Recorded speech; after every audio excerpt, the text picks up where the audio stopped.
Hi there, welcome to our new chapter book. It is our last one in this dinosaur series. This is from a series called The Data Set, and this is book 2 in this series, but it's the dinosaur one, so that's the one I'm reading. It's a super fun book about a group of friends and their many adventures. It's written by Ada Hopper and illustrated by Sam Ricks. Let's jump in. Let's get to the beginning. First of all, let's look at the cover, actually. Hold on a second. So, what do you notice? Who's there? Where are they? And when are they? Now, hang on. Did humans and dinosaurs ever live at the same time? No, right? There was like 65 million years since the last dinosaur went kaput. So, clearly, there's some sort of magic going on or something. It's definitely fiction. Well, there's another little piece to give you a preview. That seems similar to the first book we read, I think. All right.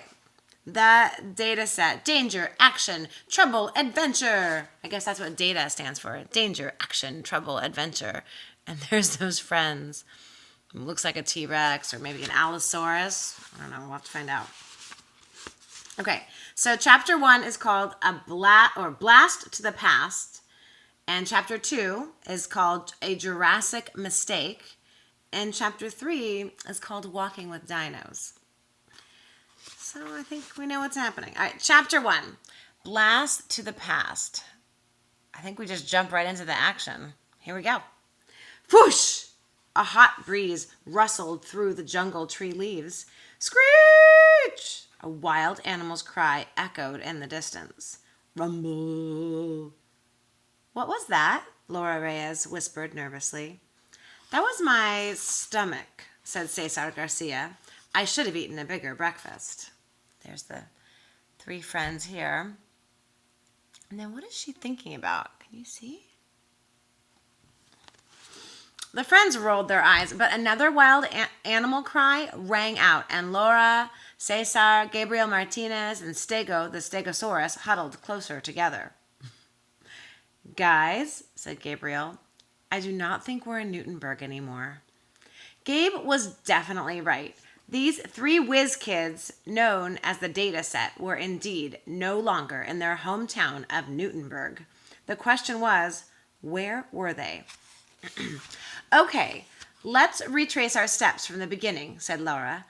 Dr. B's growth ray accidentally brought our toy animals to life. Then they started growing, continued Cesar.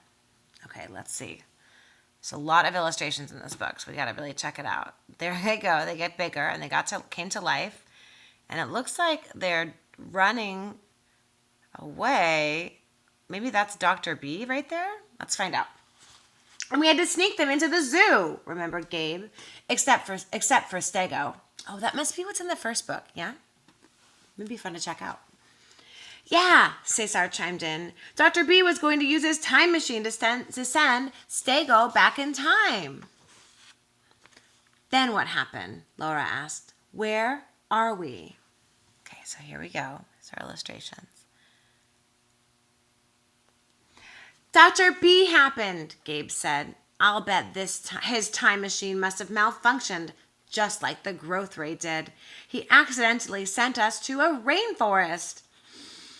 I've read lots of books on rainforests, said Cesar, and none of them had one of those. He pointed overhead. Soaring high above them was an enormous creature with a brightly colored head crest. It had leathery wings that stretched wide and a narrow, razor-sharp beak. Please tell me that's a bird, Laura said in disbelief. I think it's Quetzalcoatlus. Not unless it was hit by Dr. Bunsen's growth ray too, said Cesar. There aren't any birds that large that can fly. It's not a bird, Gabriel said. His eyes suddenly shone brightly and a huge grin crossed his face. It's a pterosaur. A what? Laura asked. Dr. B's invention worked, Gabe breathed. He sent us back with Stego to the Jurassic period. Data set, we are in the time of the dinosaurs.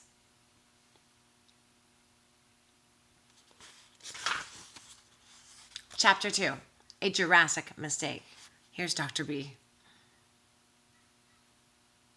Meanwhile, back in present-day Newtonburg, Dr. Gustav Bunsen was very worried.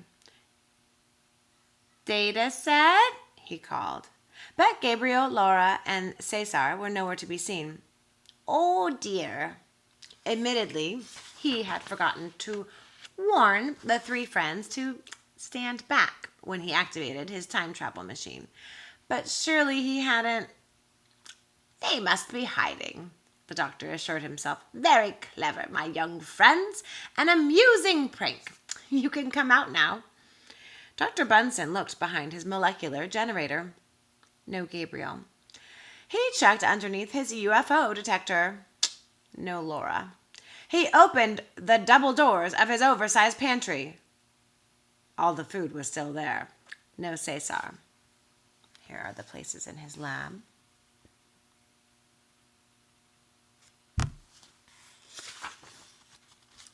Well, then, there's only one explanation, the doctor declared. They have been sent, along with Stego, back to the prehistoric era. On the one hand, it's quite exciting. My invention worked. On the other hand, I've almost certainly doomed them to a dinosaur dinner fate. The doctor looked at his machine. But what I have sent back in time, I can bring home again. I just need to reverse the polarization and reset the time continuum frequency. And huzzah! The doctor pressed the control button, expecting the same bright green flash as before. Which would bring the data set home. Beep, beep, zoom. His time machine shut down. Oh, well, now that is the worst time for a time machine to break. Suddenly, the front doorbell rang. Of course, Dr. Bunsen cried. I must have sent the children back in time a few minutes. They are at my door now. I have not messed up in a Jurassic way. Dr. Bunsen took the basement laboratory steps 2 at a time. As he raced to the front door, he flung it wide open, and outside was a child with an incredibly small head. Ah! Screamed the doctor. Wah! Cried the child. Dr. Bunsen? It was Mrs. Martinez holding Gabe's little sister. She smiled politely. I'm Gabriel's mother, and this is Juanita, his baby sister. Ah, yes, the worried doctor mumbled to himself. A little baby. That does make more sense than a grown-up with a very tiny head. Yes, well, I'm looking for Gabriel, said Mrs. Martinez. Have you seen him? Is he here? I see. The doctor nervously adjusted his goggles on his head.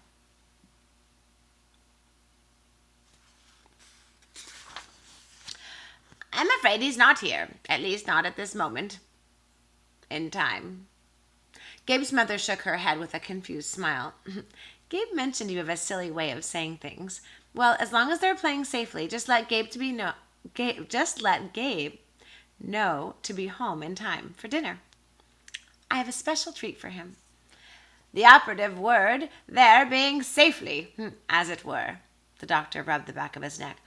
Well, I shall certainly let him know to be home in time for dinner. Gabe's mother laughed, a bit bewildered, before she turned down the walkway. Dr. Bunsen, however, was starting to grow more worried than excited. How could he have the data set home in time for dinner when he wasn't even sure where in time they were? Chapter 3, Walking with Dinos. This is the last chapter we'll read today. I cannot believe this, Gabe exclaimed as the friends walked through the jungle. We're seeing real-life dinosaurs. This is so cool. You may think it's cool, said Laura, but I don't want to become a dino's lunch. Me neither, added Cesar. Does anyone know what kind of dinos those are?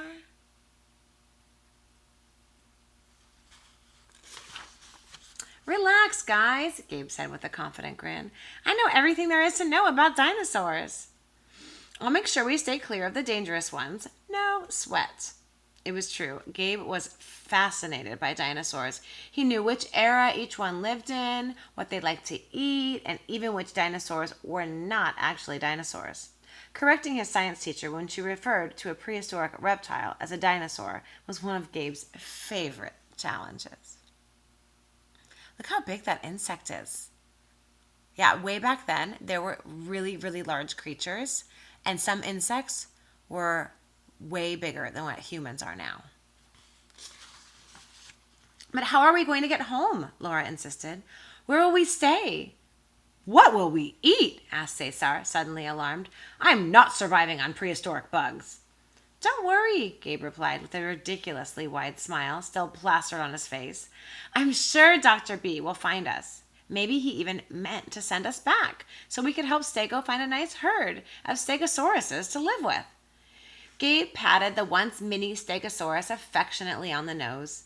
The effects of Dr. Bunson's growth ray were still working on the tiny dinosaur. It would take a few more days before he reached his full size. Maybe, Laura said slowly, but I hope Dr. B doesn't take too long. We'll be fine, Gabe assured her. I'll be your dino guide. I know which ones are carnivores and eat meat. We'll still steer clear of those. I know which ones are herbivores and eat plants. We'll probably still steer clear of those. And I know which ones... As Gabe was speaking, the giant pterosaur from earlier suddenly swooped down, snatched up Stego, and flew off. Stego! The friends screamed. I'm guessing that dinosaur is a carnivore, Cesar cried as they chased after it. Pterosaurs are technically flying reptiles, Gabe shouted, but I thought they only ate fish. At least that's what the scientists say. Maybe they got it wrong, Laura said, leaping over a puddle of prehistoric goo. The friends ran as fast as they could, but soon the pterosaur was out of sight. We have to save Stego, Gabe panted, holding his side. Just then, the ground shook with several stomps. Dun, dun, dun. The friends turned. A giant-sized dinosaur was stalking toward them. Gabe, please tell me that's an herbivore, Cesar said. Gabe shook his head. That's definitely a carnivore. And it spotted us. Run!